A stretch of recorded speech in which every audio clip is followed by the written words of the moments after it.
All right. Well, this evening we are continuing in, and I was hesitant to start Revelation um, when we did this season of the year because I knew there was going to be probably weather days where we had to cancel and the uncertainty of flu and COVID and everything and Revelation's so important that you kind of stay in it. And we've been gone for a couple weeks now, so here we are again. Like I said, we'll get the video from chapter 5 up soon, but if you missed it, you really probably want to get there because it's directly tied into chapter 6. So tonight, hopefully, we'll get through chapter 6 and keep on going. Just a very brief review, and we're not going to go into any detail at all, but just a very brief review on chapters 4 and 5. In chapter 4, if you recall, we were given a glimpse into heaven, a glimpse into the throne room of heaven, and a lot of cool things in chapter 4. But what is some of the coolest things about chapter 4? You may agree with me, or you might like something different. But if we think back to chapter 4, throne room, anything come to your mind? Jill? That's right. To me, in the midst of all of this, that we saw and we know that God is still on the throne. And so sometimes we might feel like he's lost control, but he hasn't. He's on the throne. And so we saw a glimpse into heaven and different things in heaven that are really cool, but to me that's the big takeaway from chapter 4. And then we looked at chapter 5 after that. And in chapter 5, what was the great theme in chapter 5? A scroll. There's this scroll with writing on both sides. But what's the sad story, at least in the beginning of chapter 5? There's a scroll from God with all of this information on it about what is going to take place. But what's the bad news? No one is qualified, no one is worthy to open the scroll. And so that's like, there's all this stuff, but no one is allowed to open it. But what's the good news? The end of chapter 5. They found somebody. Who'd they draft? Who'd they find? This is the Cliff Notes version, right? They find Jesus, okay? There's the one, Jesus the Lamb, right, is worthy to open the scroll. So they finally found someone who is able to open this scroll with all of this really important information on it. So we come to chapter 6 with one dominant question. At least I do. What would that question be to you? Huh? Yeah, right? Okay, there's a scroll with all of this important information. Found someone who is worthy to open the scroll. So the question would be, what is written on the scroll? Don't you want to know? You guys really want to know? Well, you're not going to find out tonight at least, okay? But we find out some very important things from that scroll because we see before you can open the scroll, what do you have to do? That's right. This scroll is sealed with 7 seals, okay? 7 seals. So picture in your mind this tightly, not woven, but tightly rolled up scroll with 7 seals on it. And so as we go through chapter 6, we will see 6 of those 7 seals opened, okay? And as each one is opened, it gives us a picture of something that either has, is, or will happen in the course of church history, okay? So some of it, as we said in the very beginning of our study of Revelation, some things in Revelation, a lot of things in Revelation are yet to happen. That's what people think, right? They think Revelation's a book about what's going to happen in the end. And a lot of it is, but not all of it. Okay, some of the things in Revelation happened 2,000 years ago. Some of the things in Revelation are happening right now, and some are yet to happen, okay? So we get a picture, essentially as we go through these scrolls, I think a chronological, in a sense, some of these things happen at the same time, but picture of how things will go. When is the last days? There might be some disagreement in this room on this, but I have an opinion on when the last days are. We're in them. When do they start? Karen?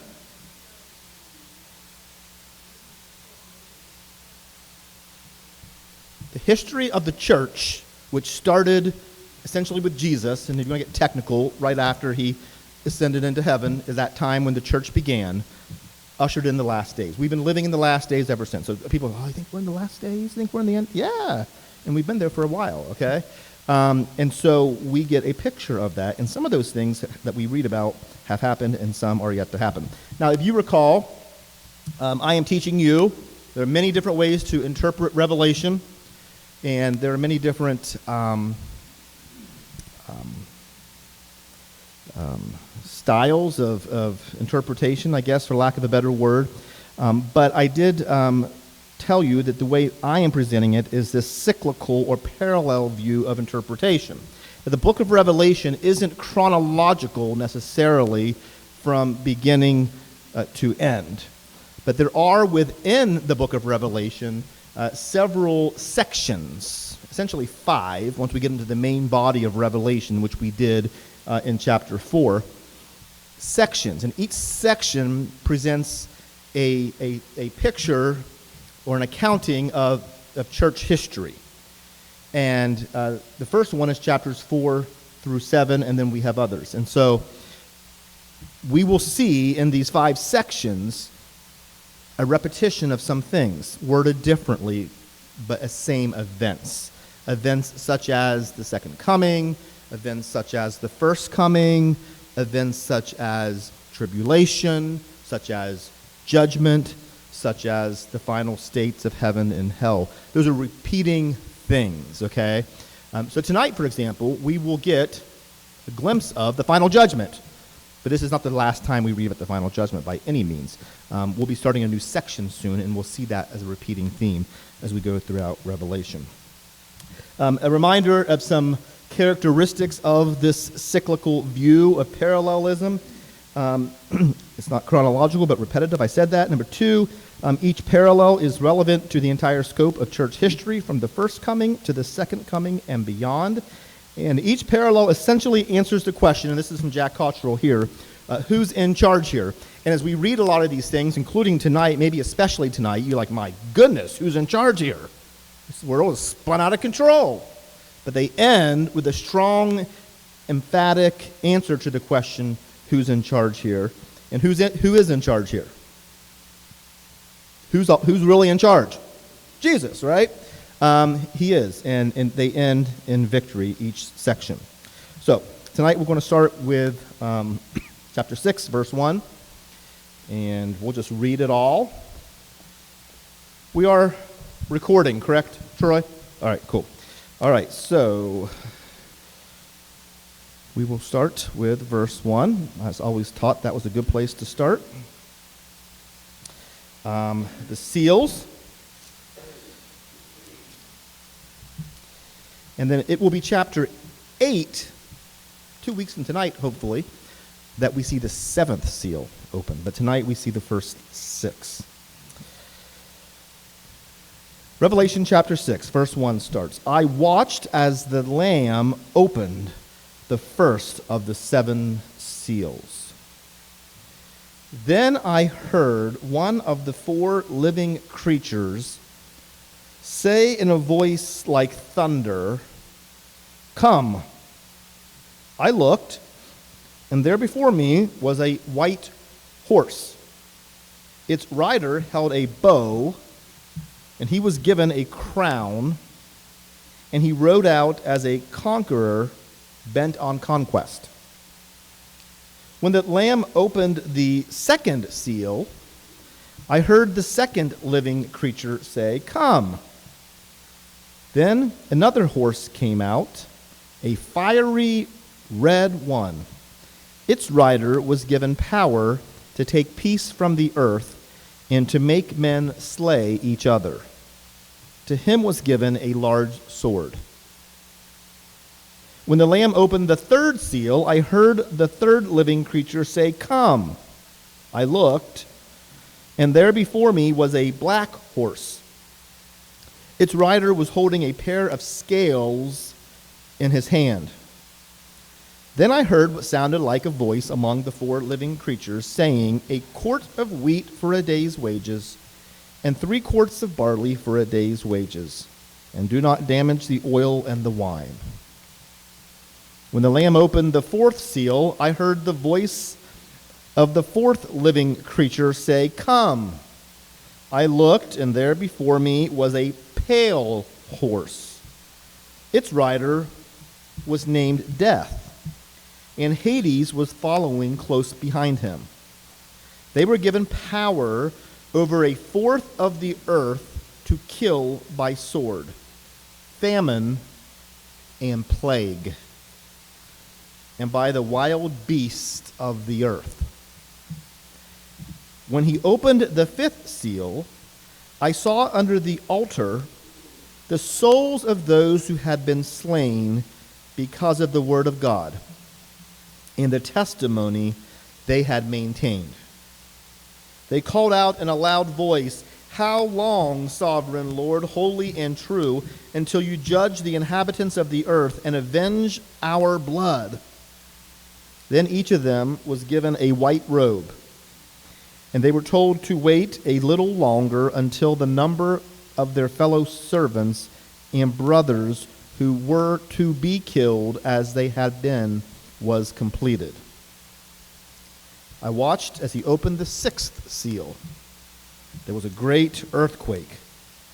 The sun turned black like sackcloth made of goat hair.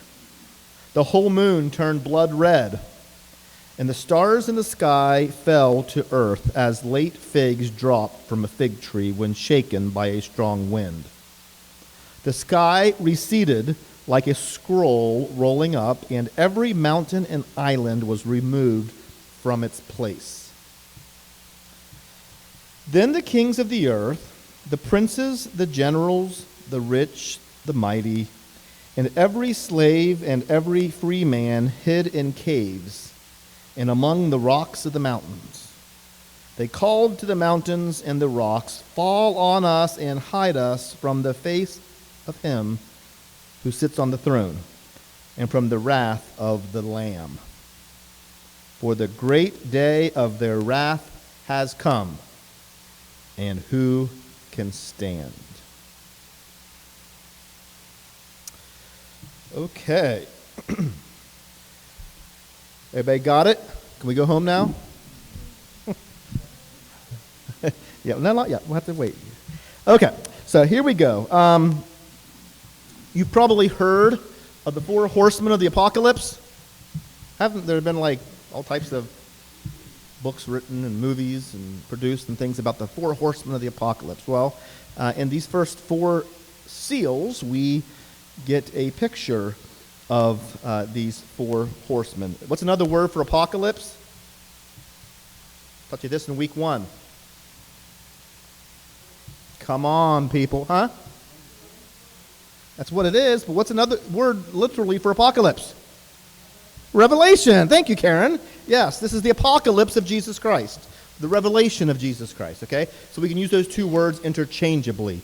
Apocalypse equals revelation. So we have the 4 horsemen of the apocalypse, of the revelation. Now, I don't know, we can all look, there's different ways to look at this, okay? In my mind, I see these seals almost as like 6 different screens in telling a story, okay? And you look at one and you get a glimpse of what's going on, and then you go to the next. And they kind of form like a picture book, if you will.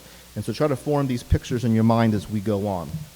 There are so many interpretations of this. I mean, I told Darla, I think it was, when she came in tonight, that I feel like checking into a psych hospital tonight because I read Revelation commentaries for 8 hours today, okay, to get a good idea of this. And there's so many different things out there. And you're probably going to have some different opinions on some things. What we need to make sure we do is that we don't get caught up in details, but rather we see the big picture. And there's not a lot of controversy over the big picture, okay? It's not like, I wonder what that Revelation's all, it's very clear. But in some of these details, when we get into this apocalyptic style of writing, there are some differences of opinion. Now, these seals aren't really that controversial in talking about interpreting, other than the first. The first one is really the only one of the 6 that we'll look at tonight that there's a wide disagreement as to what it's in reference to. So we'll talk about that. But before we look at the first seal in detail, some would see this as what will happen between the rapture and the tribulation period. If you recall, back in chapter 4, I think, some folks somehow, when John was given this glimpse into heaven, some people somehow see that as the rapture of the church, okay? And it's not there. I mean, a lot of people think that that's a reference to the rapture. That is such a reach, it's impossible to get there, in my opinion. But for those people, and there are some who would see, as we look at the 7 seals and these series of events, as this period between the rapture and the tribulation. Okay, the rapture meaning Jesus comes and takes the church to heaven, and then there's basically hell on earth, after that. However, I see it, and in this way that we're looking at it and studying it, rather as what happens between the first coming of Jesus and the final judgment. So we see in these seals not just an accounting from the rapture on, but way before the rapture, the first coming of Jesus to the end. And I think that should be fairly clear tonight as we go through this. So the first seal in verses 1 and 2. What's the first seal?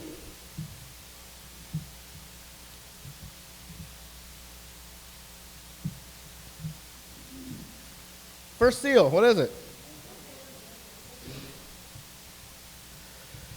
The first seal, the picture that we get here of reading this about the first seal, we get a picture of a rider on a white horse holding a bow and wearing a crown.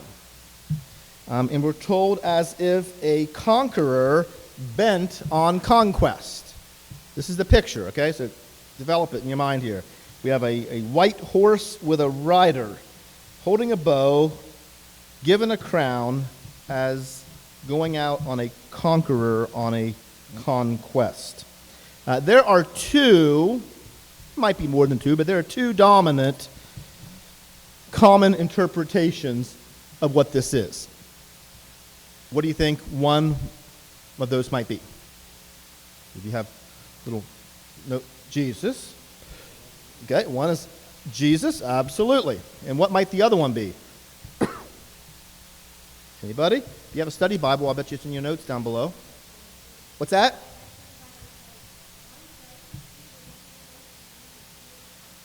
Okay.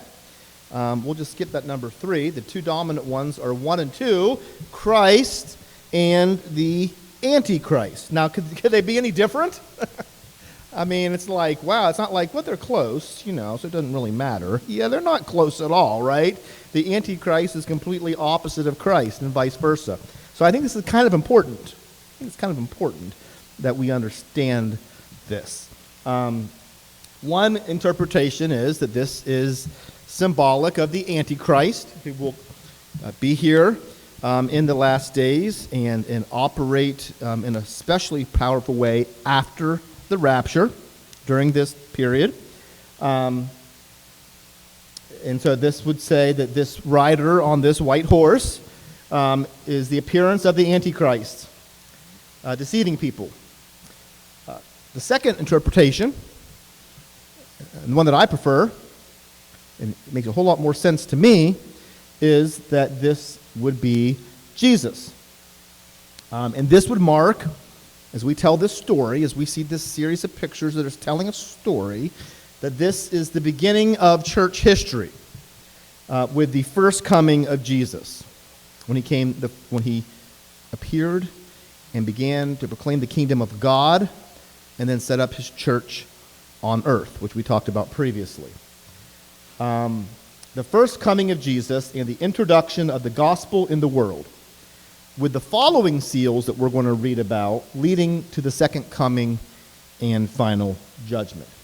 What are some distinguishing marks of this writer? There's 4 of them. The first one you see on the screen there.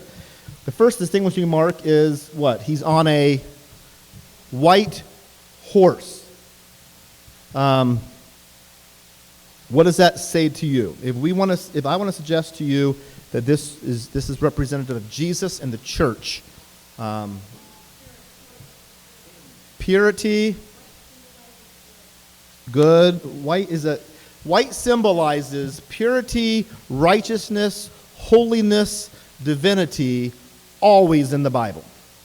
Now, those who espouse the idea of this being the Antichrist says, well, the Antichrist is going to appear as one who is really holy, really righteous, really good. It's not going to be like some demonic-looking figure, He's going to be someone who appears to bring peace to the world. And there's some truth in that. So they would say that that's what the white horse symbolizes, is the imitation of good. But the problem is, nowhere else in Revelation and nowhere else in the Bible do we see similar language for the Antichrist. But time and time again, we see white as a representative color of purity, righteousness, divinity, and nowhere else is it used to describe the Antichrist, seemingly disproving the view that this could be the Antichrist, which is how I feel. Revelation, we won't worry about reading it for the sake of time, but chapter 19, you want to look at it. We'll get to it here in a couple years, probably. But in 19, we see a rider on a white horse again. And there's no doubt there that it's Jesus. No doubt there. So I think it's a stretch to say it's the Antichrist. I think it's kind of obvious, but not everybody obviously agrees with me. Okay, secondly, he has a bow. Right? A bow. What is a bow? What's a bow? Bow and arrow. What's that? It's a weapon. That's right. It doesn't say he has an arrow. We can think maybe he did, maybe he doesn't. But a bow is a weapon of war. In what ways did Jesus come to wage war? There's a lot of answers to this question, but what are some good answers to how Jesus came to wage war? Did he come to wage war? Absolutely. Against whom? That's the result oftentimes, but who did he wage war against? Satan, right? He came to defeat the devil. That's the purpose of his coming, to defeat Satan and to defeat sin. So we have a picture that he came to do that, and he did. Okay, he defeated the devil by dying on the cross, in the power of resurrection, which a lot of people didn't see as a victory, but we know that it was, and that it is. And so he came with this bow. He's wearing a crown, which is obvious, as a king, a crown representing royalty. One who has been, there's different types of crowns. Kings wear crowns. Who else wears crowns? Not just kings, but who else? What's that? Queens, okay. Other than royalty, who else wears crowns? They're royalty. Who else wears crowns? Victors. Aren't victors sometimes given crowns to wear? Yes, okay. And so Jesus not only is royalty, he also is triumphant as the victor, right? So that to me speaks loudly. And then he's riding as a conqueror. In the gospel, if we see this as Jesus this is like the first scene in the story, appearing and setting up his kingdom and the church, then we can see this as Jesus and the church, the power of the Holy Spirit working in people's lives, God's kingdom, advancing the gospel throughout the world, and which is what's happening. And has been happening since Jesus came the first time. So to me, as we begin this story of the end times, that's a logical place to begin with this first horseman on the white horse. So, do we have any comments on that or questions? hopefully not too many questions. Anybody? Okay, so that's it. The rest of this stuff tonight is interesting. I don't think it's controversial at all. I think as we get to seals 2, 3, and 4, these seals, as they're open, give us the next frames, okay, in the story, in this movie, if you will. And it appears that these seals represent the calamities that have, are, and will come upon Christians prior to the end. So in this period of time between the first coming of Christ, which I see in that first rider, and final judgment, which we'll see in seal number 6, in that meantime, things happen. Physical, spiritual, economic persecution, death, and destruction. A lot of really bad things happen during this period, from when Jesus came the first time to when he's coming a second time. And so if we look at seals 2, 3, and 4, we will get a picture here of some of those, judgments, if you will. The second seal, what is it? We get horseman number 2. What's the picture there? I've seen white horses. Anybody ever seen a fiery red horse? By the way, you like the red screen? I changed colors on the slides for you so you don't get confused here with these horsemen. Number 2 is a rider on a fiery red horse with a large sword. Ew. You like that imagery? Not so much, right? And the power to take peace from the earth and make men slay each other. What is this symbolic of, do you think? Satan?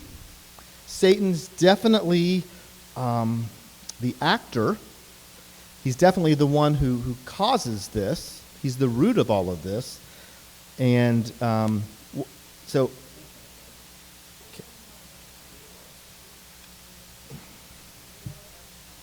And who's the father of all of that? It's Satan, right? But yeah, you're absolutely right. Since the church began, it's been about war. This is a symbolic prophecy of bloodshed and of war. And has our world been at peace much since Jesus was here? Not really, no. We read in the Bible about wars and rumors of wars, is one of the signs of the times. Well, that's been like that, folks, for a long, long time, and will continue to be that way until the end. The church has been persecuted from the very beginning. Persecution against God's people. We'll talk about martyrdom later as one of these things that has happened. But in essence, this is a picture of war, a prophecy that throughout the course of church history, there has been, there is, and there will be wars between people. Any thoughts on that, or any, I don't know if examples is the right word, but as we see this second seal, does anyone have any thoughts how that might...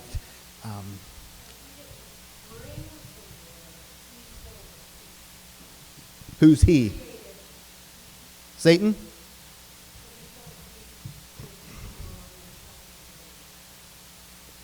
Right. But he's the source of everything that would bring war. You know what I'm saying? The evil, the hatred in men's hearts, all the things that men have used as reasons to kill one another. Satan's definitely behind that.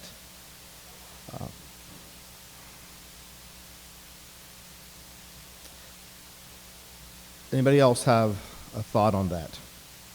I don't want to rush, but I do want to get through these 6 tonight.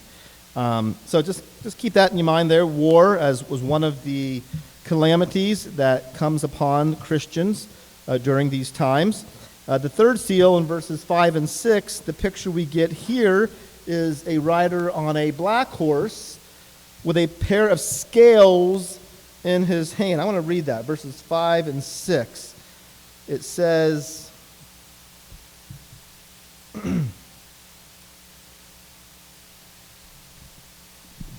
the Lamb opened the third seal, I heard the third living creature say, "Come." I looked, and there before me was a black horse, Its rider was holding a pair of scales in his hand. And then I heard what sounded like a voice among the four living creatures saying, "A quart of wheat for a day's wages, and 3 quarts of barley for a day's wages, and do not damage the oil and the wine." What in the world might this be talking about? What do you...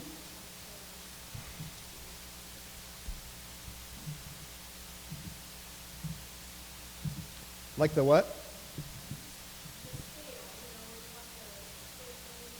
Uh-huh.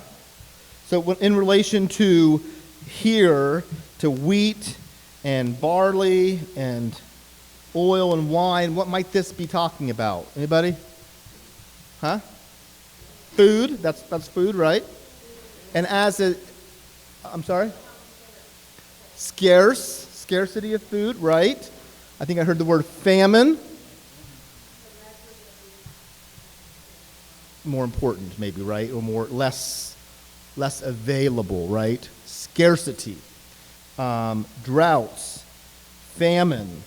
What else is affected by that in the end times? What else in regards to food and drink and the necessities of life?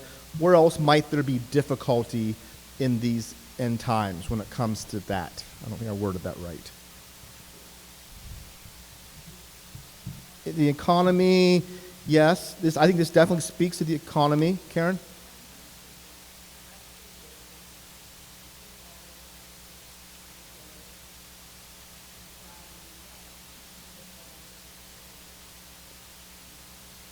To the systems of our world, right? Difficulty in buying and selling. Consider, people talk about different things. You might get chips someday, to buy and sell, or if you want to go buy something, you need to take the chip, or you won't be able to conduct business, to transfer commerce and things like that. The mark of the beast.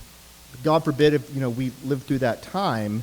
Would that be a judgment on God's people, and would that be a time likely where God's people who don't succumb to the mark of the beast would have difficulty in buying and selling? Would food be scarce? Would times be tough for God's faithful people who refused that in those days? Absolutely. Okay? And so, that's the type of thing, in addition to droughts and famines. That's, to me, another piece of this, I think, that this speaks of or alludes to. That we don't experience much of that now, but I think certainly that it is one of those judgments that is likely to come and to get worse. Thoughts, comments on that, this third seal? So what do we do about this then? If this is something that we might have to deal with, what do we do? In regards to famine or drought, we talked about this a few weeks ago, didn't we? You can prepare, you can save, you can do certain things to prepare for times like that. But what else can we do as Christians? Pray. Have faith you're going to live through it, or if you don't live through it, have faith that you can get through it, right? And not succumb to the pressure of society when those times come. What if we in our lives had to make that decision to accept that mark, and have a chip or something implanted in us, or else we weren't able to buy and sell.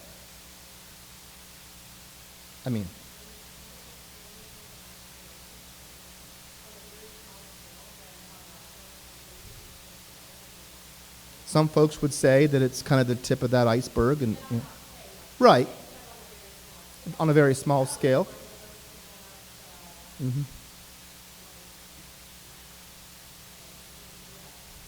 Just kind of opening that door, if nothing else, to. Yeah. I understand. Yeah. Yeah, just how it could be, yeah. Mm-hmm. Sure. But only much, much worse. Yeah, absolutely.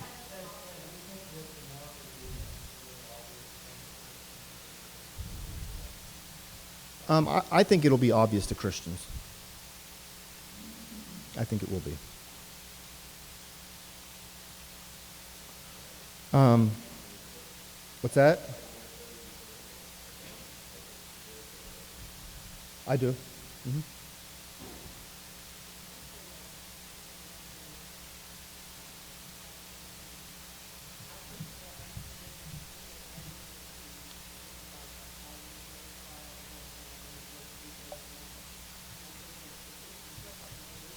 Hmm.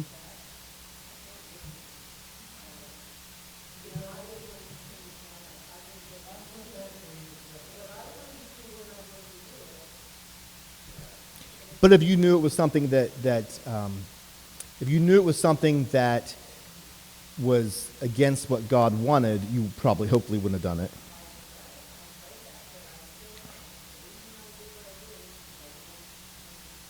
Right.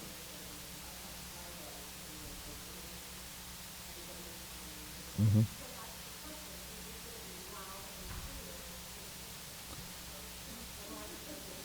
Well, I think we have to be prayerful about it. I think we have to be prayerful about it, but I never once thought of or don't think of the vaccine in that way as the mark of the beast. But I think it would be much more obvious to us than that. I do.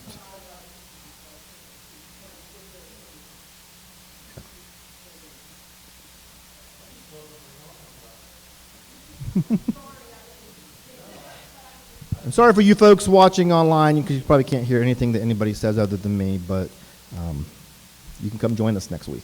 So.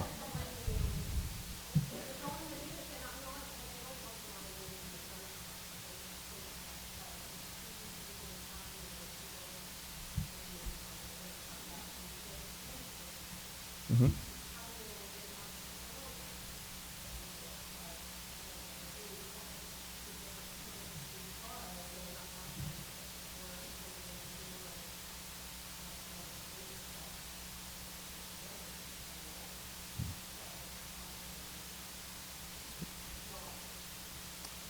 Not that it is, but that it is a.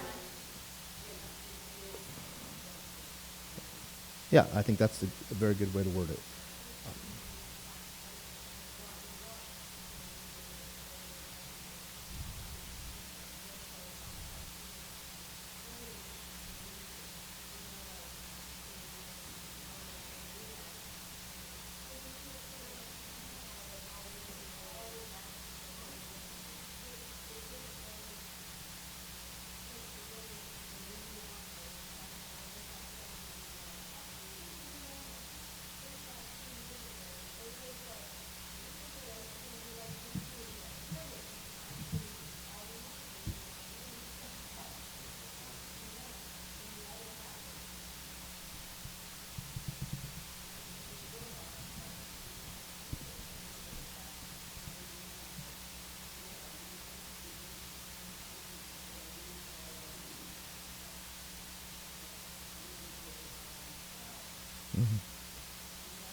In the body, you mean?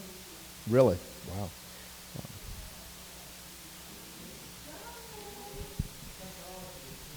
Sure.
Let's go to the next slide because this next slide talks about actually, I got COVID on my slide, just for something for us to think about. The fourth seal, verses 7 and 8 is what? What's the picture we get there? That's the best I can do for pale. It looks more green.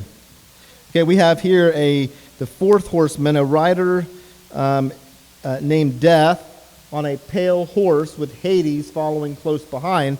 And what's interesting here, what's very interesting, this obviously symbolizes what? Death. Massive death, okay? And then it says, how many people? A fourth of the earth.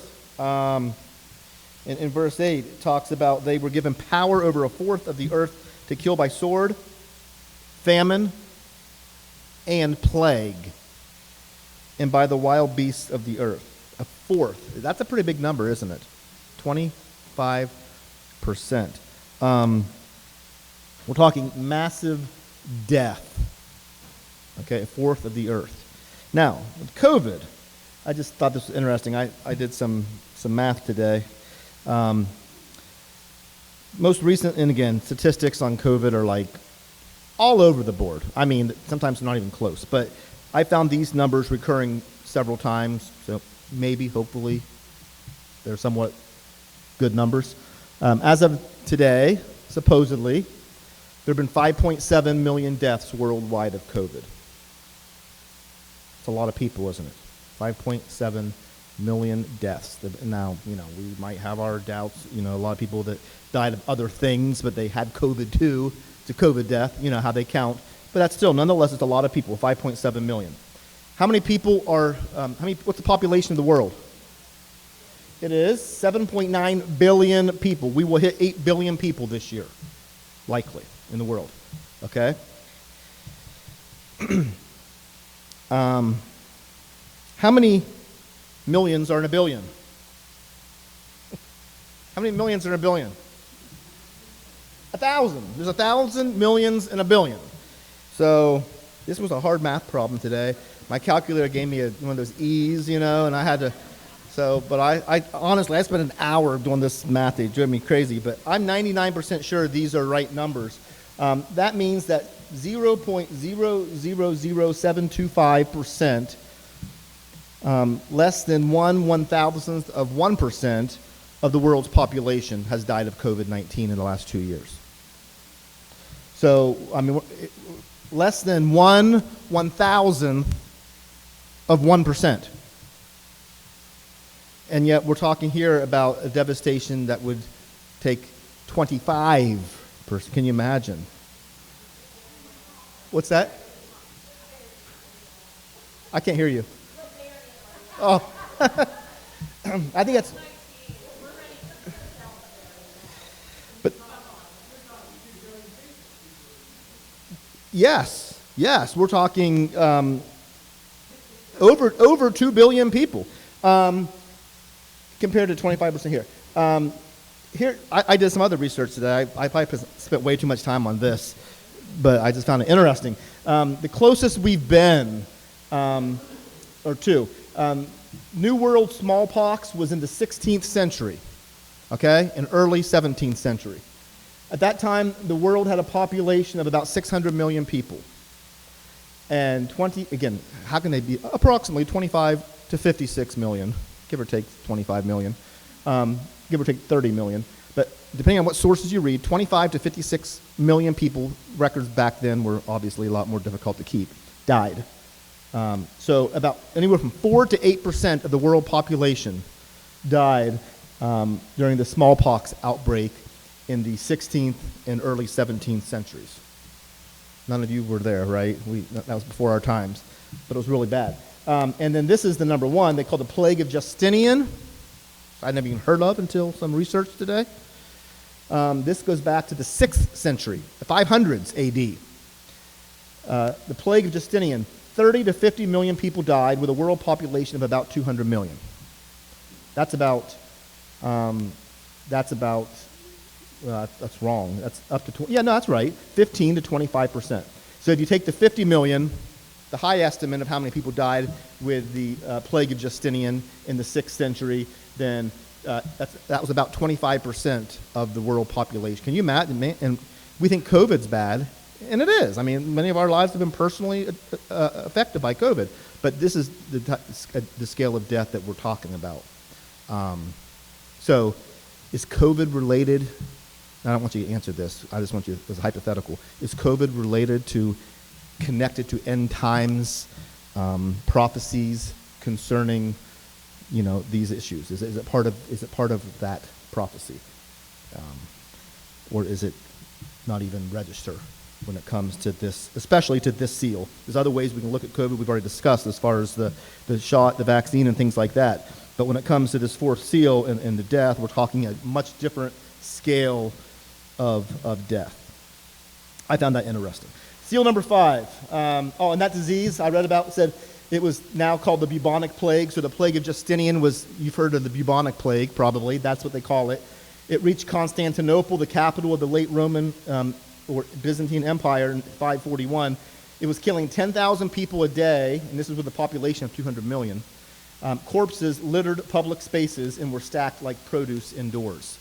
That level of death and devastation in the 6th century.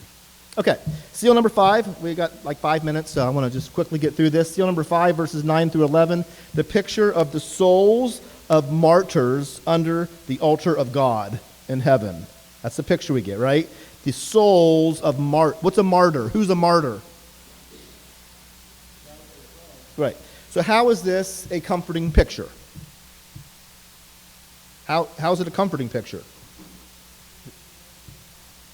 Yeah, so it's comforting to know, right, that if you give your life for your faith, and it might come to that in regards to this mark of the beast and things like that. That's another example of consequences of not taking it, would be, martyrdom, but that their souls are under the altar of God. What better place, more honorable place to be. How is this perhaps also a discomforting picture? Anybody? It's comforting to know that, but it also reminds us of the persecution, of the suffering, and of the martyrdom of Christians throughout church history. And I put some scripture references there, Matthew, Mark, and Luke, all three, that talk about Christians taking the sword because of our faith. And Jesus prepared his disciples and us for that would come. And it also kind of, I think in verse 11, alludes to the fact that there's more of that to happen, okay? There's perhaps an increase in martyrdom towards the end, in the days before the end. Because, the cry of the martyrs, what are they saying? How much longer? We want to be avenged. We want punishment on those who put us to death. How much longer, O Lord? I think of the psalmist, lamenting in the Psalms. How much longer is it going to be that the wicked prosper and we suffer? And that's kind of the lament of these martyrs. And then in verse 11, they're told to wait a little longer, but again, a little in God's eyes isn't necessarily the same as a little in our eyes, until the number of their fellow servants and brothers who were killed to be killed as they have been completed. So there's more to come. And I think there's other biblical evidence and citations for an increase in persecution and in martyrdom of Christians leading up to the judgment. In the 6th seal, in verses 12 through 17, what happens here? Here is a culmination of everything that has led up to this. This is something yet to have happened. This is still in our future. And this is Christ's judgment of the world. And we see that as part of that judgment, as part of that day, we see earthquakes. We read about Old Testament prophecies about that in the Old Testament, about the day of judgment, also in Amos and Ezekiel and Joel and other places we read about that. The sun turns black and the moon turned red. Stars falling from the sky. Maybe you've seen a shooting star, as they call them, right? But the stars falling from the sky and the sky receding like a scroll. It's interesting. Jesus talks about this. If you look at Matthew chapter 24, I believe that's the right chapter. verses 29 and 30, Jesus speaks in almost the exact same language as here about that day of judgment that is to come. So this is very prophetic in confirmation of what Jesus said in the Gospels in Matthew chapter 24.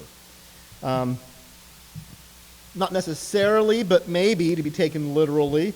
But I think the importance of it, as you read the latter part of this section especially, is to stress the terror that will come from God's enemies, upon God's enemies at the time of judgment. The terror, that they will have. And we read earlier about trying to find some place to hide because of the judgment of God coming. But the result is very clearly that men hide and they seek safety from the wrath of the Lamb and the judgment of God, but there will be no escape in that day of judgment. So this is that day that is yet to come. And we talked earlier about these cyclical view of interpretation. And in the end, the last one was the question, who's in charge? And we're not quite to the end of this section yet. This first parallel goes through chapter 7, which is really good next week. But the point being, as we near the end of this section, we see who's in charge, that day of judgment is coming, and that God will bring justice to the nations. And so the answer to that question is clearly that the Lamb is in charge. So that's I know we had to kind of quickly go through those last couple seals, but that's a summary of those 6 seals. Next week, we read about the salvation of the righteous, and then in chapter 8, we'll get to see the 7th seal as we continue on. So, do we have any closing thoughts, comments, questions, complaints, anything like that? I do have slides of tonight's lesson and scriptures. I also have a few slide copies of last time. So if you missed the last one, perhaps you can pick up a copy of that tonight as well. Okay? So good things to think about and pray about as we go through these times. Thank you for coming. Let's close in prayer. Father, we thank you for this opportunity to study your word. I pray that you give us understanding and clarity as we read. Lord, you want us to know and to be prepared for what is to come. And I pray that you give us all a faith and wisdom to go through these times and to remain faithful and true to you. We're thankful that you have the final word. And if we stay faithful to you, Father, we know that in the end, you win. And because you win, we win. And so inspire and encourage us with that as we stay faithful to you and live for you. And dismiss us now with your love. In Jesus' name I pray. Amen. Thank you all.